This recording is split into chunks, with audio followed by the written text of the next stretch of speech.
24 फरवरी के संत रविदास के जयंती के उपलक्ष्य में आदरणीय अतिथिगण को जय भीम, नमो बुद्धाय और माता इस प्रांगण में आई हुई हमारे माता एवं बहनों को जय भीम, नमो बुद्धाय। मैं संत रविदास के जयंती पर कुछ शब्द बोलना चाहती हूँ, जिसे आप लोग धैर्यपूर्वक सुनेंगे।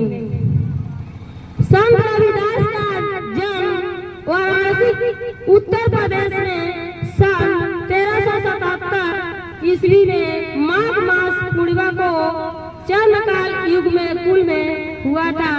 इनके माता का नाम श्रीमती कौसा देवी था और पिता का नाम श्री संतोष दास था। संत रविदास जी बचपन से ही भक्ति भाव और सुविचार में लीन थे। संत रविदास जी ने समाज में प्रचलित जाति व्यवस्था, पाखंड, पूजा पाठ, छुआछूत, ऊंच नीच, असमानता के खिलाफ आवाज उठाई। संत रविदास ने व्यवहारिक ज्ञान प्राप्त किए के जूते बनाने के अपने काम को भी पूरी लगन और परिश्रम से करते थे। समय के पाबंद और मधुर व्यवहार से लोग उनसे अपार स्नेह रखते थे। आज हम उनके इस पावन दिवस पर ऐसे ही संकल्प लें, समय का पालन करें, ताकि हम अपने समाज को सुधार सके और अपने आने वाली पीढ़ियों को सुधार सके, उनके गुणों को अपने जीवन में उतार सके। अपने काम से प्यार करें, बेशक काम छोटा हो या बड़ा हो। ज्ञान की बड़ी बड़ी बातों का बखान करने की बजाय व्यवहारिक बने। क्या बने? व्यवहारिक बने, क्योंकि व्यवहारी सबसे बड़ी ऊंची पीढ़ियों से ऊंची जगह हमको पहुंचा सकता है। संत रविदास के जीवन से प्रेरित होकर परोपकार यानी दूसरों के लिए भी जीना सीखे। धर्म जाति भेद से ऊपर उठकर समाज के लिए प्रेरणा, अभिमान और बड़प्पन त्याग कर विनम्रता की भाव से आचरण करे, ताकि समाज में प्रेम और बंधुत्व बढ़े। किसी भी युग निर्माता महापुरुष की जयंती मनाना तभी सार्थक होता है जब हम उनके दिए गए वचनों पर चलते हैं, उनके दिए गए मार्गों पर चलते हैं। तभी हम किसी महापुरुषों को जन्म दिवस मनाने में सफल होते हैं।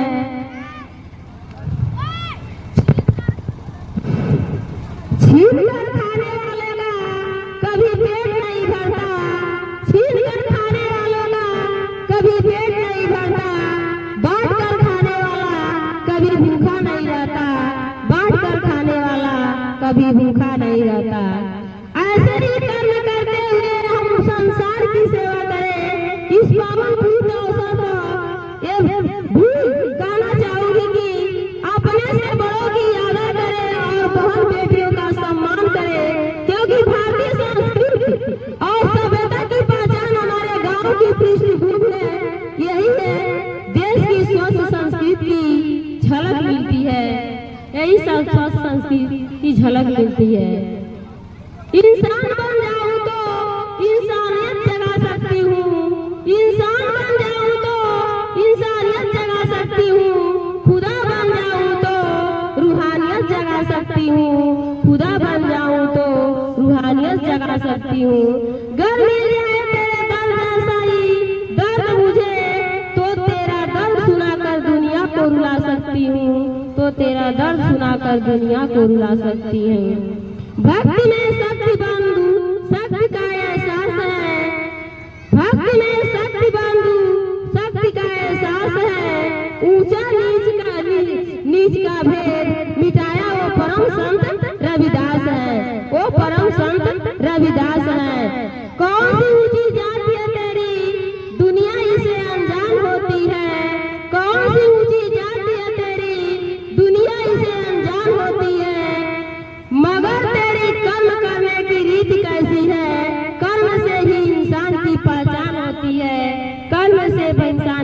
पहचान होती है। आपके कर्म ही आपकी पहचान है, आपके कर्म ही आपकी पहचान है। और ना एक नाम के तो हजारों इंसान है, और ना एक नाम के तो हजारों इंसान है। धरती माता पर मिलती है सबको शरण, धरती माता पर मिलती है सबको शरण। यह कुदरत की हवा हर सांस में समाई है, यह कुदरत की हवा हर सांस में समाई है। कुदरत कभी किसी से भेद नहीं करती, कुदरत कभी से भेद नहीं करते। ये मानो तूने ही जात पात बताई है, ये मानो तूने ही जात पात बनाई है। जाति धर्म से भेद करने वाले तुझमें कभी इंसानियत नहीं आ सकती। जाति धर्म रंग से भेद करने वाले तुझमें इंसानियत नहीं आ सकती। मात्र तिलक पूजा उपवास पाठ करने से तेरी जिंदगी में रूहानियत नहीं आती, तेरे जिंदगी में रूहानियत नहीं आती। ईश्वर के बनाए कंकाल का नाम ना धरो, ईश्वर के बनाए कंकाल का नाम ना धरो।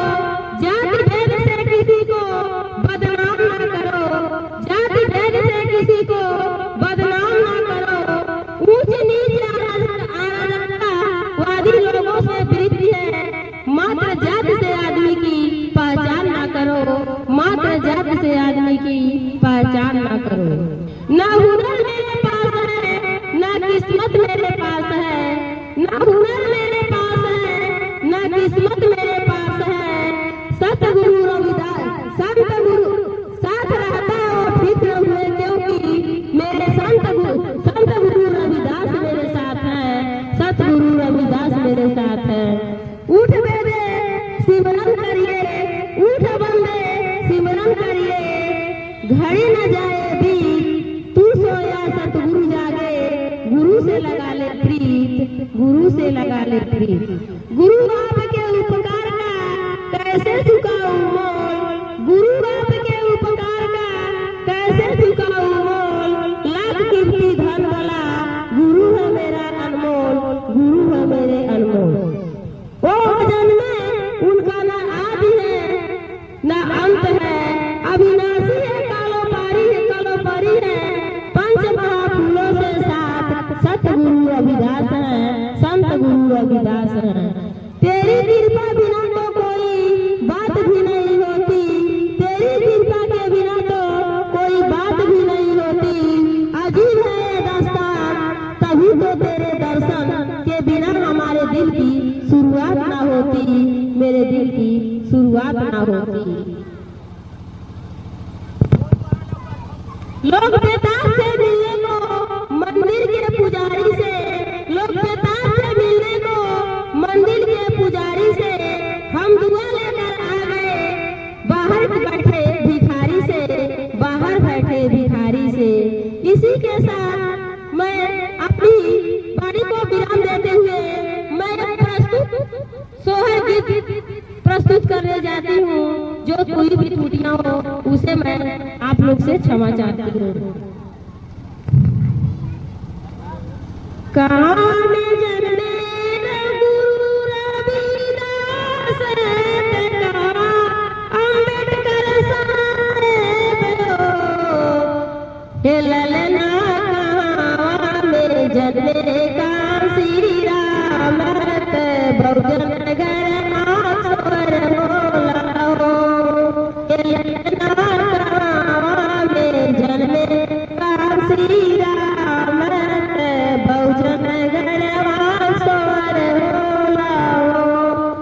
काशी में जन्मे गुरु रविदास, मध्य प्रदेश में अम्बेडकर साहब हो।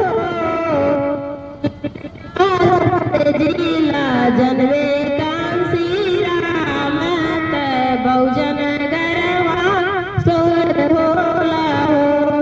ललना पर जिला जन्मे कांसी राम, बहुजन गरवा सोर होला हो। के करा गुरु रविदास जी के करा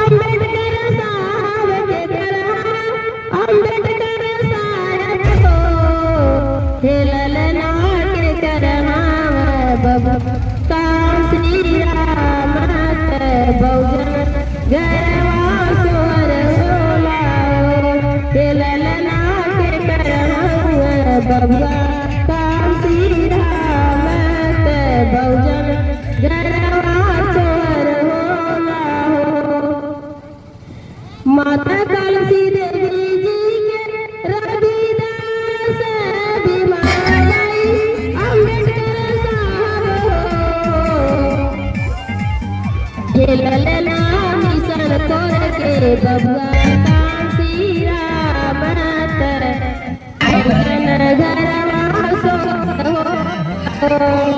ललना मिशन तोर काशी राम बहुजन घरवा सोहर होला हो। के भक्ति भाव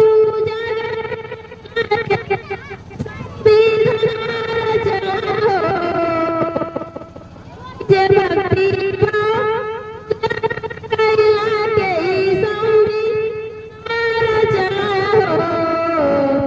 ललना के बनल बहुजन के राजा त चमर कुल में पर होला हो।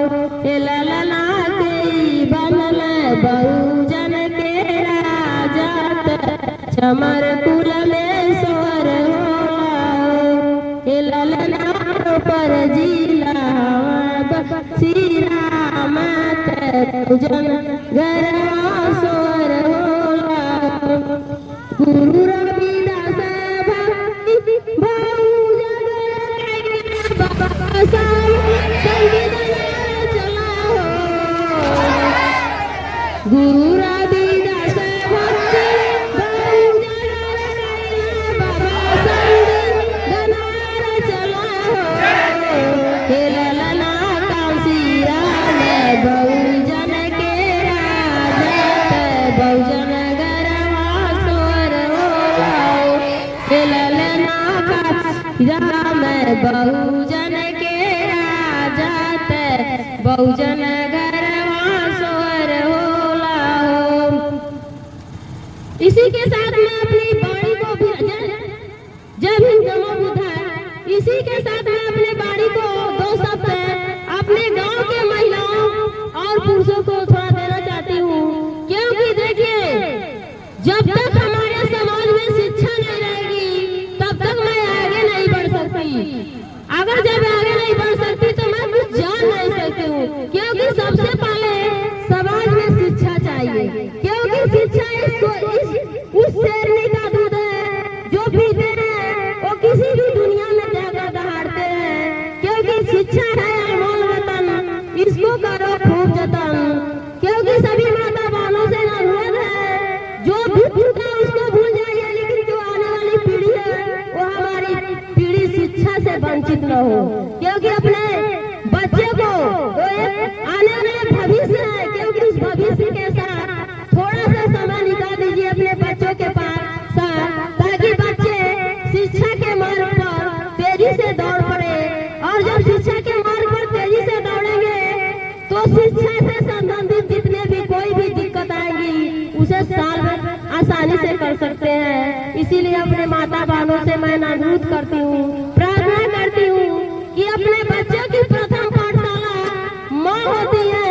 क्योंकि पुरुष तो कहीं भी दिन भर काम करते हैं अपने बच्चों को पालन पोषण करने के लिए, लेकिन माँ जो होती है अपने बच्चों की प्रथम पाठशाला इसलिए होती है क्योंकि दिन भर माँ अपने बच्चों के साथ रहती है। इसलिए सभी माता बहनों से विनम्र प्रार्थना है कि अपने बच्चों के साथ कम से कम 24 घंटे का दिन होता है, उसमें 8 घंटे अपने बच्चों में बिताए। कुछ न करे, अगर माँ पढ़ी लिखी नहीं है तो अपने बच्चों को किताब दे दीजिए ताकि बच्चा देख सके, पहचान सके। तो इतना तो जान सकती है कि बच्चा पढ़ रहा है या नहीं पढ़ रहा है, किताब से ही पहचान बन जाए। क्योंकि शिक्षा बहुत जरूरी है। जय भीम नमो बुद्धाय। इसी के साथ अपनी वाणी को ध्यान देती हूँ।